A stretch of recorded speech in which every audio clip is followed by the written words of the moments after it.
क्या आपने आज सुबह बाहर झांक कर देखा?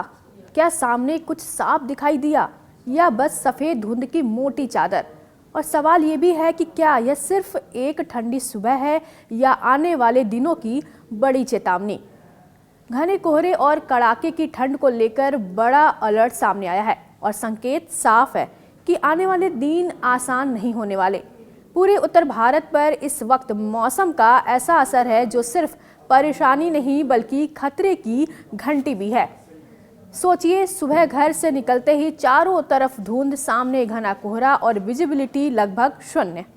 ऐसे में सड़क पर निकलना कितना जोखिम भरा हो सकता है। यही नहीं, ऊपर से कड़ाके की ठंड। पूरा उत्तर भारत इस समय शीतलहर की चपेट में है।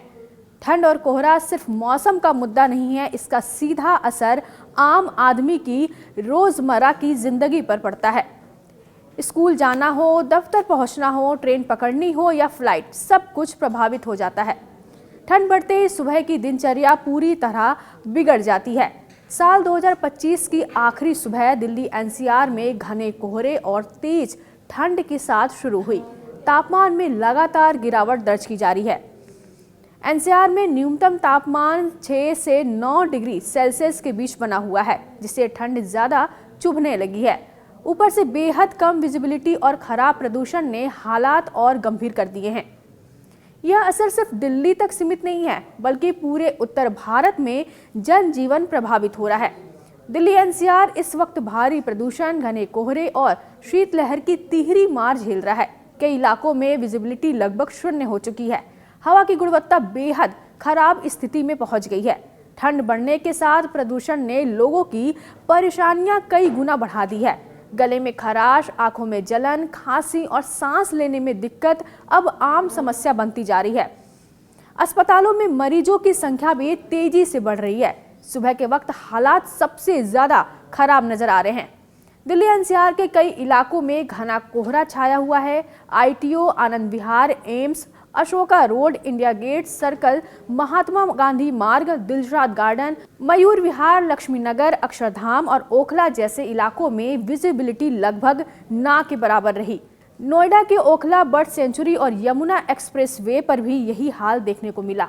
अब सड़कों पर कुछ दिखाई ही ना दे तो खतरा अपने आप बढ़ जाता है। ट्रैफिक की रफ्तार बेहद धीमी हो गई है।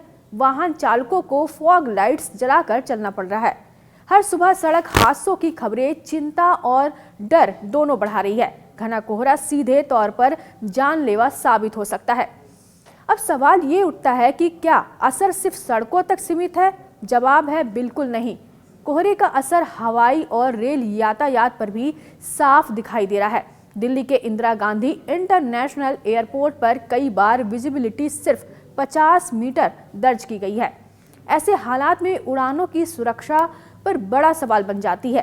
इसी वजह से कई फ्लाइट्स रद्द करनी पड़ी, कुछ को दूसरे शहरों में उतारना पड़ा और सैकड़ों उड़ानें देरी तक चली। यात्रियों को घंटों एयरपोर्ट पर इंतजार भी करना पड़ा। मौसम विभाग और एयरलाइंस लगातार एडवाइजरी जारी कर रहे हैं। यात्रियों से कहा जा रहा है कि फ्लाइट स्टेटस जरूर जांचें और अतिरिक्त समय लेकर निकले। साफ है कि कोहरा सिर्फ असुविधा नहीं बल्कि बड़ा जोखिम भी है। अब बात करते हैं प्रदूषण की, जो इस पूरे हालात को और खतरनाक बना रहा है। दिल्ली का एयर क्वालिटी इंडेक्स यानी AQI 383 से लेकर कई जगहों पर 400 के पार पहुंच चुका है। कुछ इलाकों में यह 450 से भी ऊपर दर्ज हुआ है, जो गंभीर श्रेणी में आता है। शांत हवा और घने कोहरे की वजह से प्रदूषण के कण हवा में ही फंसे रहते हैं। गाड़ियों, फैक्ट्रियों और अन्य स्रोतों से निकलने वाला धुआं बाहर नहीं निकल पाता और हवा जहरीली बन जाती है। सबसे बड़ा सवाल यही है कि क्या इस हवा में सांस लेना सुरक्षित है? डॉक्टरों और स्वास्थ्य जानकारों का साफ कहना है कि इतनी खराब हवा में सांस की बीमारी, आंखों में जलन, खांसी, गले में खराश और अस्थमा जैसी समस्याएं तेजी से बढ़ सकती हैं। बच्चों, बुजुर्गों और पहले से बीमार लोगों के लिए यह स्थिति बेहद खतरनाक है। अब सवाल उठता है कि इस बार कोहरा इतना घना और खतरनाक क्यों हो गया? मौसम वैज्ञानिक बताते हैं कि इस समय हवा की रफ्तार बहुत कम और वातावरण में नमी काफ़ी ज़्यादा है। ठंडी हवा जमीन के पास ही फंस जाती है और ऊपर नहीं उठ पाती। इसे तापमान उल्टाव की स्थिति कहा जाता है। यही वजह है कि कोहरा बनता है और लंबे समय तक टिका रहता है। शाम होते ही हालात और भी ज़्यादा बिगड़ जाते हैं और विजिबिलिटी लगभग शून्य तक पहुंच जाती है। मौसम विभाग ने हालात की गंभीरता को देखते हुए दिल्ली एनसीआर के लिए येलो अलर्ट जारी किया है। कुछ इलाकों में पहले रेड अलर्ट भी जारी किया जा चुका है। आईएमडी के अनुसार अगले कुछ दिनों तक घना कोहरा और तेज ठंड बनी रह सकती है। खासकर सुबह के समय हालात ज़्यादा खराब रहेंगे। यह असर सिर्फ दिल्ली एनसीआर तक सीमित नहीं है। उत्तर प्रदेश के कई जिलों में घने कोहरे का अलर्ट जारी किया गया है, जहां विजिबिलिटी बेहद कम रहने की आशंका है। पंजाब, हरियाणा, चंडीगढ़, पश्चिमी उत्तर प्रदेश और बिहार में भी कोहरे को लेकर चेतावनी है। पूर्वोत्तर राज्यों और कुछ अन्य इलाकों में भी सुबह और रात के समय कोहरा परेशान कर सकता है। शीतलहर का असर भी लगातार बढ़ रहा है। राजस्थान, हरियाणा, चंडीगढ़ और कई राज्यों में ठंडी हवाएं चलने की पूरी संभावना है।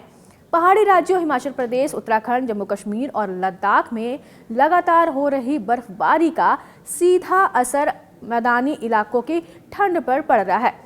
पहाड़ों से आ रही ठंडी हवाएं मैदानी में तापमान को तेजी से गिरा रही है। अब आगे क्या होने वाला है? मौसम विभाग के अनुसार पहाड़ी इलाकों में बर्फबारी और बारिश का दौर अभी जारी रह सकता है। इसका असर दिल्ली एनसीआर और आसपास के इलाकों में और ज्यादा ठंड के रूप में दिखेगा। हालांकि नए साल के दिन हल्की बारिश या बूंदाबांदी की संभावना भी जताई गई है, जिससे थोड़ी राहत मिल सकती है। लेकिन इसके बाद ठंड और कोहरे का दौर फिर से लौट सकता है। कुल मिलाकर तस्वीरें साफ है। दिल्ली एनसीआर और पूरा उत्तर भारत इस समय मौसम के बेहद कठिन दौर से गुजर रहा है।